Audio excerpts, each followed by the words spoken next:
ಈ ಫೋಟೋದಲ್ಲಿ ಕಾಣೋ ವ್ಯಕ್ತಿ ನಿಮ್ಗೆಲ್ರಿಗೂ ಪರಿಚಯ ಇರಬೇಕು. ಆದ್ರೆ ಕೆಲವರು ಇವ್ರ ಬಗ್ಗೆ ತಿಳ್ಕೊಳಕ್ ಅಷ್ಟೊಂದು ಆಸಕ್ತಿ ಪಡಲ್ಲ. ಯಾಕಂದ್ರೆ ತಲೆಗೊಂದು ಟೋಪಿ ಹಾಕೊಂಡು ಗಡ್ಡ ಬಿಟ್ಕೊಂಡಿದಾರಲ್ವಾ, ಅರ್ಥ ಆಗಿರ್ಬೇಕು ಅಂತವ್ರು ಇಲ್ಲಿ ಕೇಳಿ. ಇವ್ರಿಗೊಂದು ಹೆಸರಿದೆ, ಇಂಡಿಯನ್ ಗ್ರ್ಯಾಂಡ್ ಮುಫ್ತಿ ಅಂತ. ಈ ಹೆಸರು ಇವ್ರಿಗೆ ಯಾಕೆ ಬಂತು ಅಂತ ನಾನು ಹಿಂಗೆ ಹೇಳ್ಬೇಕಾಗಿಲ್ಲ. ಈ ವಿಡಿಯೋನ ಕೊನೆ ತನಕ ನೋಡಿ ನಿಮ್ಗೆ ಗೊತ್ತಾಗುತ್ತೆ. ಅಂದ ಹಾಗೆ ನಾನಿವತ್ತು ಇವರನ್ನ ಯಾಕೆ ಡಿಸ್ಕ್ರೈಬ್ ಮಾಡ್ತಾ ಇದ್ದೇನೆ ಅಂದ್ರೆ, ಜುಲೈ 16, 2025 ಅಂದ್ರೆ ಇವತ್ತಿನ ದಿವಸ ಯಮನ್ ದೇಶದಲ್ಲಿ ಉದ್ಯೋಗ ಮಾಡ್ತಾ ಇದ್ದ ನಿಮಿಷಾ ಪ್ರಿಯಾ ಅನ್ನೋ ಕೇರಳದ ಒಂದು ನರ್ಸ್ಗೆ ಅಲ್ಲಿನ ದೇಶ ಮರ್ಡರ್ ಕೇಸ್ನಲ್ಲಿ ಗಲ್ಲು ಶಿಕ್ಷೆ ಘೋಷಣೆ ಮಾಡುತ್ತೆ. 8 ವರ್ಷಗಳ ಕಾಲ ಕೋರ್ಟ್ ಅಲ್ಲಿದ್ದ ಕೇಸ್ಗೆ ಅವರ ಮನೆಯವರು, ಕುಟುಂಬದವರು ತುಂಬಾ ಪ್ರಯತ್ನ ಮಾಡ್ತಾರೆ. ಇವನ್ ಬ್ಲಡ್ ಮನಿ ವಿಷಯ ಬಂದಾಗ ಕೂಡ ಈ ಕೇಸ್ ನಿಲ್ಲೋದಿಲ್ಲ. ಕೇರಳದ ಮುಖ್ಯಮಂತ್ರಿ ಪಿನರಾಯಿ ವಿಜಯನ್ ನಮ್ಮ ದೇಶದ ಪ್ರಧಾನಮಂತ್ರಿ ನರೇಂದ್ರ ಮೋದಿ ಅವರಿಗೆ ಪತ್ರ ಬರೀತಾರೆ.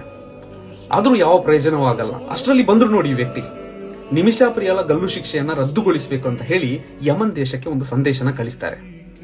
8 ವರ್ಷಗಳಿಂದ ಕೋರ್ಟ್ ಅಲ್ಲಿ ನಡ್ಕೊಂಡು ಬಂದಿರೋ ಕೇಸ್ ಕೊನೆಯದಾಗಿ ಒಂದು ಗಲ್ಲು ಶಿಕ್ಷೆಗೆ ಬಂದು ನಿಂತಾಗ ನಮ್ಮ ದೇಶದ ಒಂದು ಸಾಮಾನ್ಯ ವ್ಯಕ್ತಿ ಕಳಿಸಿದಂತ ಒಂದು ಸಂದೇಶಕ್ಕೆ ಸ್ಪಂದನೆ ಮಾಡಿ ಆ ದೇಶ ನಿಮಿಷಾ ಪ್ರಿಯಾಳ ಗಲ್ಲು ಶಿಕ್ಷೆಯನ್ನ ಮುಂದೂಡುತ್ತೆ.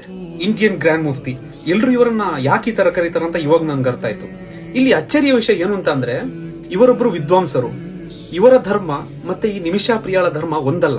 ಈ ವಿಷಯನ ಯಾಕೆ ಇಲ್ಲಿ ಹೇಳ್ತಾ ಇದ್ದೇನೆಂದ್ರೆ, ಒಂದು ಹೆಣ್ಣಿಗೆ ನ್ಯಾಯ ಕೊಡೋ ವಿಷಯದಲ್ಲಿ ಜಾತಿ ಜಾತಿ ಅಂತ ಕಿತ್ತಾಡೋ ನಾಯಿಗಳಿದಿರಲ್ವಾ, ಕೈಕಾಲ್ ಮುಖ ಮತ್ತು ಮನಸ್ಸನ್ನ ತೊಳ್ಕೊಂಡು ಬಂದ್ಬಿಟ್ಟು ಈ ವಿಡಿಯೋನ ನೋಡಿ, ನಾಚಿಕೆ ಆಗ್ಬೇಕು ನಿಮ್ಗೆ. ಅದೆಷ್ಟೋ ತಂದೆ ತಾಯಿ ಇಲ್ದಿರೋ ಅನಾಥ ಮಕ್ಕಳಿಗೆ ಊಟ, ಉಚಿತ ಶಿಕ್ಷಣ, ವಸತಿ ಎಲ್ಲವನ್ನ ಕೊಟ್ಟು ಅವರ ಕಾಲಲ್ಲೇ ಅವರು ನಿಲ್ಲೋ ತರ ಮಾಡಿರುವಂತ ಈ ವ್ಯಕ್ತಿಯ ಹೆಸರು ಸುಲ್ತಾನ್ ಉಲಮಾ ಕಾಂತಪುರಂ AP ಅಬೂಬಕರ್ ಮುಸ್ಲಿಯಾರ್ ಅಂತ. ಆ ಸೃಷ್ಟಿಕರ್ತ ನಿಮ್ಮನ್ನ ಇದೇ ತರ ಇನ್ನಷ್ಟು ಸಾಮಾಜಿಕ ಸೇವೆಗಳಲ್ಲಿ ತೊಡಗಿಸಿಕೊಳ್ಳಲಿಕ್ಕೆ ಒಳ್ಳೆ ಆರೋಗ್ಯ, ದೀರ್ಘ ಆಯುಷ್ಯ ನೀಡಿ ಅನುಗ್ರಹಿಸಲಿ ಅಂತ ಪ್ರಾರ್ಥಿಸ್ತೀನಿ. ಜೈ ಹಿಂದ್.